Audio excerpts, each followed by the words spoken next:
आप जिस तरह से हैं उसी तरह से अपने आप को एक्सेप्ट करना और इसके बाद अपने इनर डेमन को हराना, इसी एक थीम के साथ आज की मूवी आती है। I am Cyborg but that's okay, ये इस मूवी का नाम है। ये एक कोरियन फैंटेसी रोमांटिक मूवी है। तो चलिए इसका एक्सप्लेनेशन स्टार्ट करते हैं। मूवी स्टार्ट होती है और हमें एक मदर डॉक्टर के पास बैठी हुई है, ये दिखता है। ये एक मेंटल हॉस्पिटल होता है और इस मदर को अपने बेटी को इसमें भर्ती कराना होता है, इसलिए इंटरव्यू चल रही होती है। मदर की लड़की का नाम चाह है और ये हमारा मेन कैरेक्टर है। चाह की जो फैमिली हिस्ट्री है ये डॉक्टर पूछ रही होती है। मदर फिर कहती है कि इसकी ग्रैंडमा जो है ये भी मेंटल हॉस्पिटल में थी। इसके ग्रैंडमा के बारे में फिर डॉक्टर और भी पूछती है। चाह की मदर फिर कहती है कि चाह के ग्रैंड मदर को लगता था कि हम सब चूहे हैं। वो अपने आप को भी चूहा समझती थी। वो कहती है कि जब मैं छोटी थी तो एक दिन मैं स्कूल से घर आई तो वो रेडिश खा रही थी। ये जो रेडिश है ये सोप की तरह होता है। वो और भी कुछ चूहों को खिला रही थी। उसे लग रहा था कि ये मेरे ब्रदर एंड सिस्टर्स है। डॉक्टर फिर डायग्नोस करती है और लिखती है स्किज़ोफ्रेनिक ये पेशेंट है। ये जो सब चल रहा होता है इसके पैरेलल में हमें दिखाया जाता है कि क्यों अब चाह मेंटल हॉस्पिटल में जा रही है। चाह हमारा जो मेन कैरेक्टर है ये हमें एक फैक्ट्री में काम करती हुई दिखती है। इसने वहाँ एक रेडियो लाया होता है। उसका एंटीना बहुत ही बड़ा होता है और वो ओपन करती है। इसके बाद उसे कमेंट्री सुनाई देती है।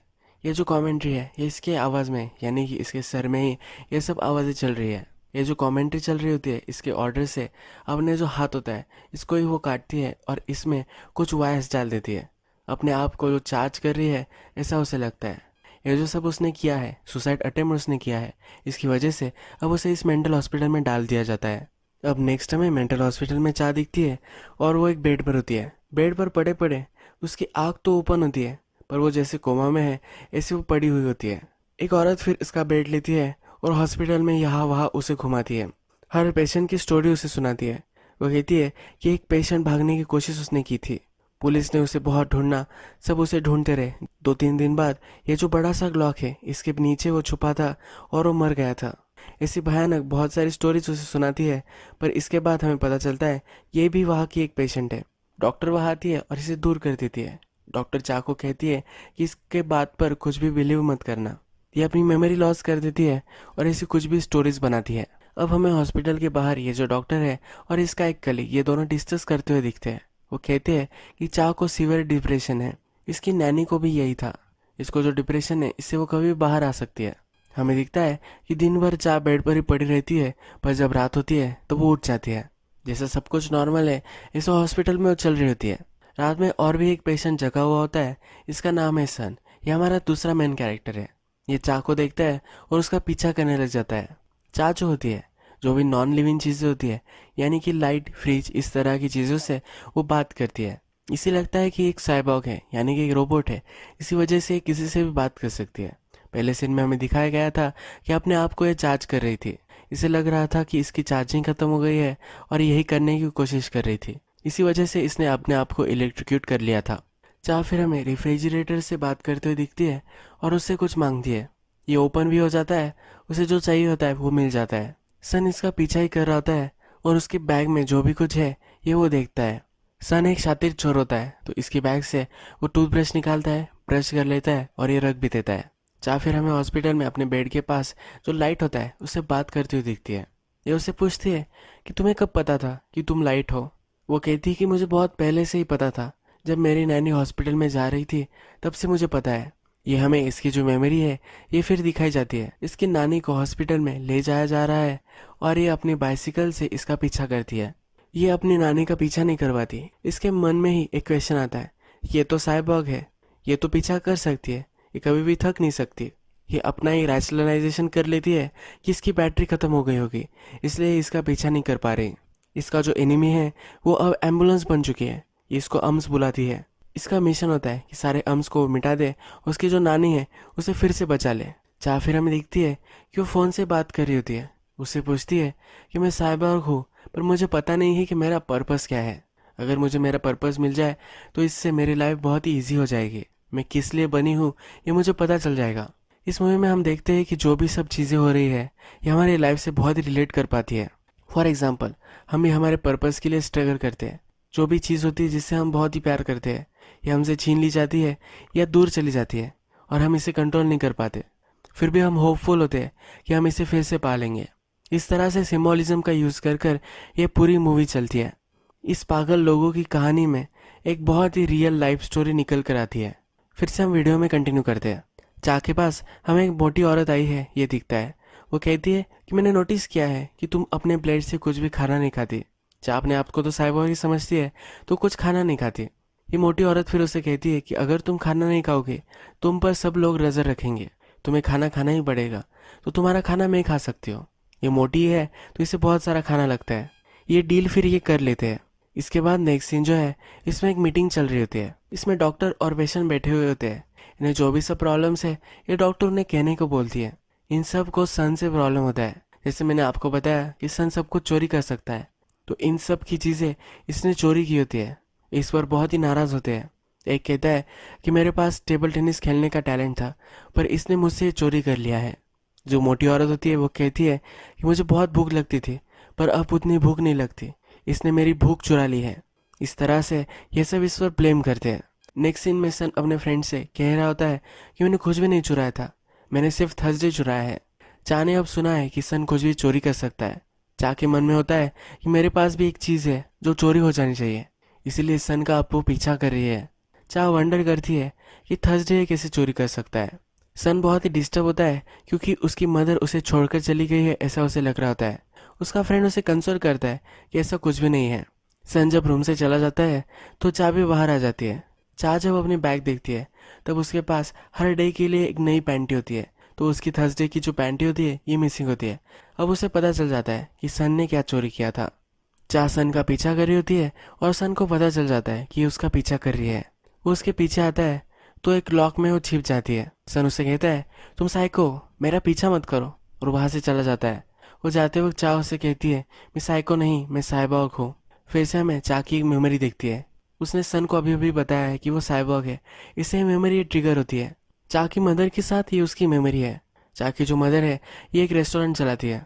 इस सीन में हमें दिखता है कि चा अपने मदर के पास जाती है। उससे कहती है कि वो अलग है, वो एक साइबॉर्ग है। इसकी मदर सरप्राइज हो जाती है कि ऐसा उसे क्यों लग रहा है। चा इस पर पूरा बिलीव करती है, तो उसकी मदर उसे कहती है कि ठीक है, तुम अगर साइबॉर्ग हो तो हो, पर किसी को भी ये बात पता नहीं चलना चाहिए। हमारा रेस्टोरेंट है, किसी को अगर पता चला कि तुम साइबॉर्ग हो तो हमारा जो बिजनेस है इस पर ज़रा फर्क पड़ सकता है। तुम साइबॉर्ग रहो पर किसी को भी पता नहीं चलना चाहिए। ये सीन यही ख़त्म हो जाता है। हम जैसे हैं ये सोसाइटी की वजह से ही किसी को बता नहीं पाते। ये सीन यही रिप्रेजेंट करता है। अब नेक्स्ट सीन में हमें दिखता है कि चा लाइट से बात कर रही है। उसे कह रही होती है मेरी जो चार्जिंग मेथड है ये वर्क नहीं कर रही, मैं जब चार्ज हो जाऊंगी तब मैं नानी का बदला ले सकूंगी। उसे लगता है चार्जिंग करने के लिए उसके जो 7 सीन्स है ये उसे नहीं करने हैं। ये जो 7 सीन है इसके बारे में फिर हमें बताया जाता है। इसमें किसी के भी प्रति सिंपैथी होना ये गलत है, सैड होना गलत है, रेस्टलेसनेस होना गलत है, हेसिटेशन करना गलत है, डे ड्रीमिंग करना गलत है, गिल्टी फील करना गलत है, और ज़्यादा थैंकफुल होना भी गलत है। इसमें से बहुत सारी चीज़ें नहीं करती, इसे लगता है कि सिंपैथेटिक है। जो एम्बुलेंस होती है इसके प्रति ये सिंपैथेटिक है, इसी वजह से उसे लगता है कि अपना मिशन, जो अपना गोल है, ये कंप्लीट नहीं कर पा रही। इसकी जो सिंपैथी है ये सन अब चोरी कर सकता है। नेक्स्ट सीन में हमें सन दिखाया गया है और उसका एक फ्रेंड होता है। ये जो इसका फ्रेंड है ये सब लोगों के प्रति बहुत ही रिस्पेक्टफुल होता है। कोई भी चीज़ गलत हो जाए तो इसे लगता है कि इसने ही ये की है। यह हॉस्पिटल में भी होता है क्योंकि एक एक्सीडेंट हो चुका होता है और इसके रोड साइड पर ये था। इसे लगा था कि इसने ये एक्सीडेंट ये किया है, पर इसमें इसकी कुछ भी गलती नहीं थी। जिसका एक्सीडेंट हुआ था उसके रिलेटिव्स के पास ही जाता था, उन्हें कहता था कि इसकी गलती है। ये इनका पीछा ही करता रहता था और इन्हें छोड़ता ही नहीं था। इस वजह से इसे हॉस्पिटल में डाल दिया है। अब हॉस्पिटल में भी कुछ भी गलत हो जाता है, इसे लगता है कि इसने ही ये किया है। ये सन से बोल रहा होता है कि मेरा जो ये नेचर है ये तुम चोरी कर लो। सन भी बिलीव करता है कि ये चोरी कर सकता है, इसलिए इसके फेस पर एक रेड कलर लगा देता है। इसके बाद इसके कंधे पर हाथ रखकर इसने ये ट्रांसफ़र कर लिया है, इसे वो प्रिटेंड करते हैं। इस आदमी की जो कंडीशन थी वो बहुत सारी क्यूर हो जाती है, पर फिर भी इसकी जो प्रॉब्लम थी इसे ये मिस करता है। इसकी प्रॉब्लम है इसके लिए बहुत ही इंपॉर्टेंट थी, ये इससे अब छीन ली गई है तो ये रोने लग जाता है। इसके बाद सन के पास चा आई हुई है, ये हमें दिखता है। चा बोलती है कि मेरी जो सिंपैथी है ये तुम ले लो।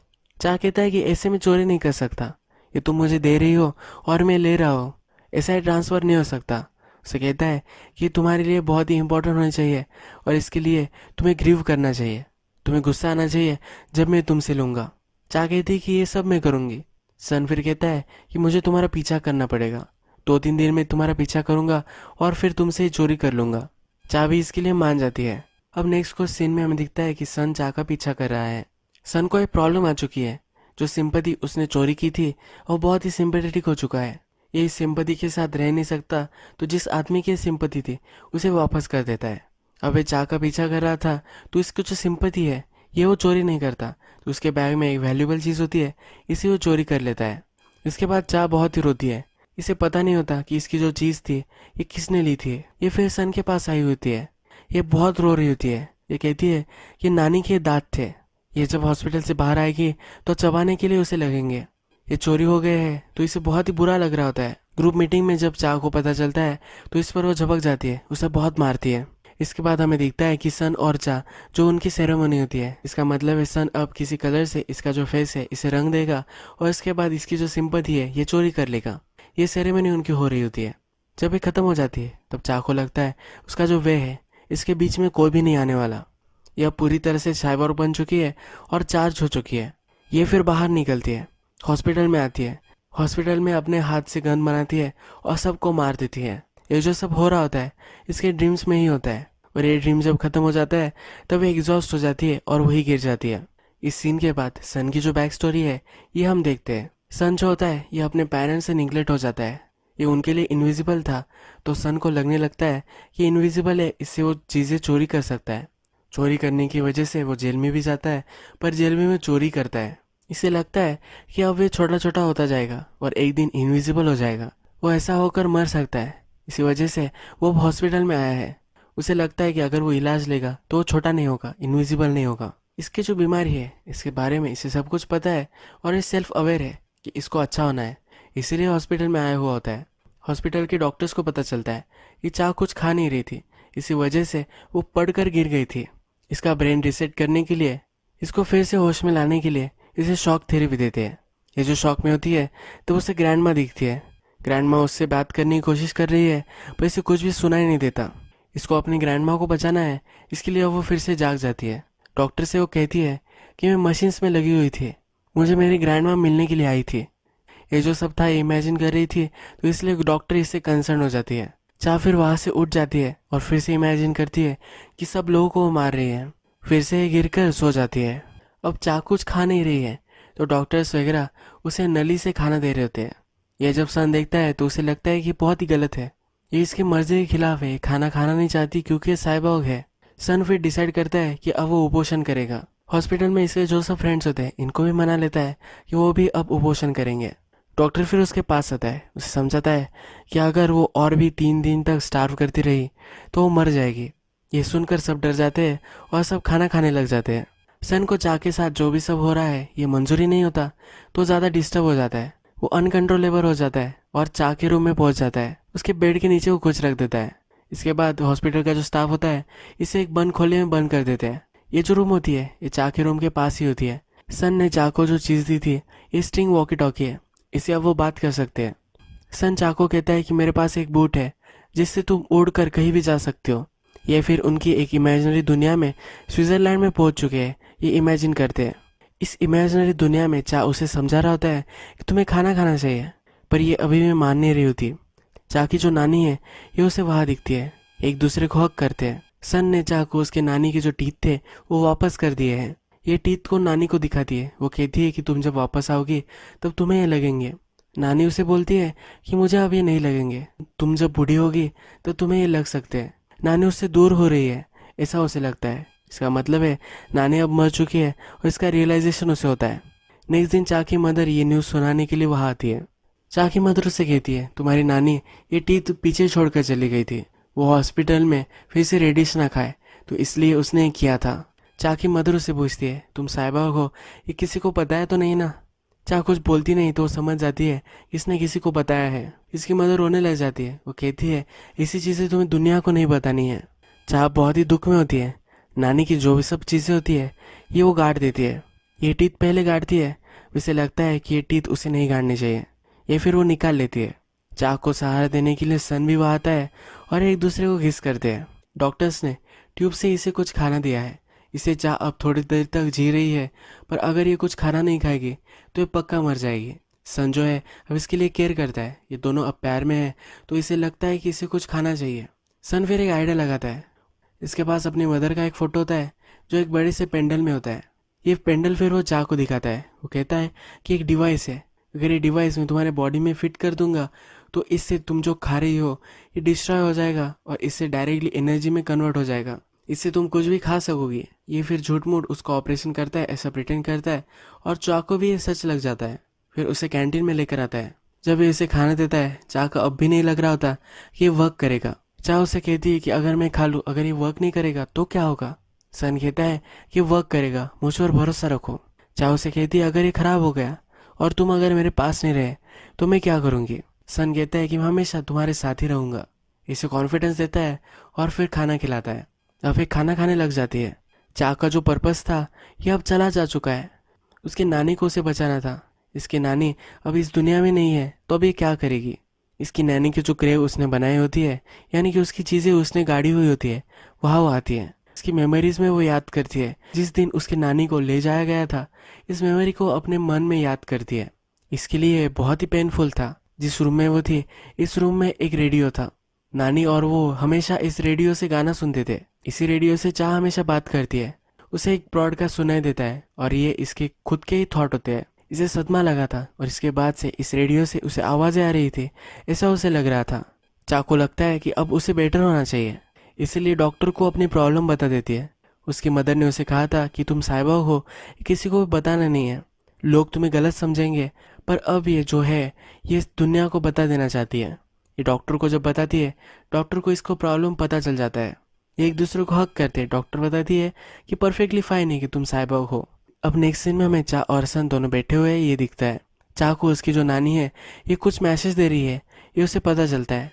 ये जब मैसेज वो लिखते हैं तभी इंटरप्रेट करते हैं कि इन्हें न्यूक्लियर बॉम्ब बनाना है। इसके लिए इन्हें बहुत सारी एनर्जी लगने वाली है तो इस काम में वो भी लग जाते हैं। इनके जो इमेजिनरी वर्ल्ड है इसमें पहुंच जाते हैं और काम करने लग जाते हैं। ये सब जो वो कर रहे हैं ये इनकी इमेजिनेशन में कर रहे हैं, पर एक दूसरे के साथ है। एक दूसरे का ख्याल रखते हुए ये सब वो कर रहे हैं। ये दोनों फ्लॉड कैरेक्टर्स है, एक दूसरे से अब मिल चुके हैं और एक दूसरे का ख्याल रख रहे हैं। ये जो मूवी थी ये बहुत ही वेल कंस्ट्रक्टेड मूवी थी। एक झूठ में हमें एक सच बताया गया है। जैसे हम मूवी के फर्स्ट में देखते हैं कि चाक को उसकी मदर कहती है कि तुम्हें किसी को भी बताना नहीं कि तुम साइबॉग हो, यानी कि सोसाइटी उसे एक्सेप्ट नहीं करेगी। सोसाइटी के फेयर में आप जो हो किसी को भी नहीं बताते और अपनी लाइफ नहीं जीते। आपकी लाइफ में आपको कुछ चीज़ें चाहिए होती है जो आपसे छीन ली जाती है। इस केस में चा के लिए उसकी ग्रैंड मदर ये थी। उसे फिर से पाने के लिए वो कुछ भी करने के लिए रेडी थी। उसे एक सेल्फ रियलाइजेशन था, उसकी नानी को अगर उसे बचाना है तो उसके जो सीन्स है, यानी कि सिंपैथी, सैड होना, रेस्टलेसनेस, ये जो 7 सीन्स होते हैं इससे उसे ऊपर उठना है। इसके लिए वो मेहनत भी करती है। यानी कि आदमी के मन में जो सब बुरी आदतें होती है, जो डिमंस होते हैं, इनको हमें पार करना पड़ता है हमारे गोल को अचीव करने के लिए। इसके बाद ये अपना पर्पस लूज करती है। अपना जो लव पार्टनर है इसे पाती है। फिर से दोनों मिलकर उनका पर्पस ढूंढ लेते हैं। उसके बाद एक दूसरे को हेल्प कर कर जीते हैं। इसी एक ब्यूटीफुल एंडिंग के साथ ये मूवी खत्म हो जाती है।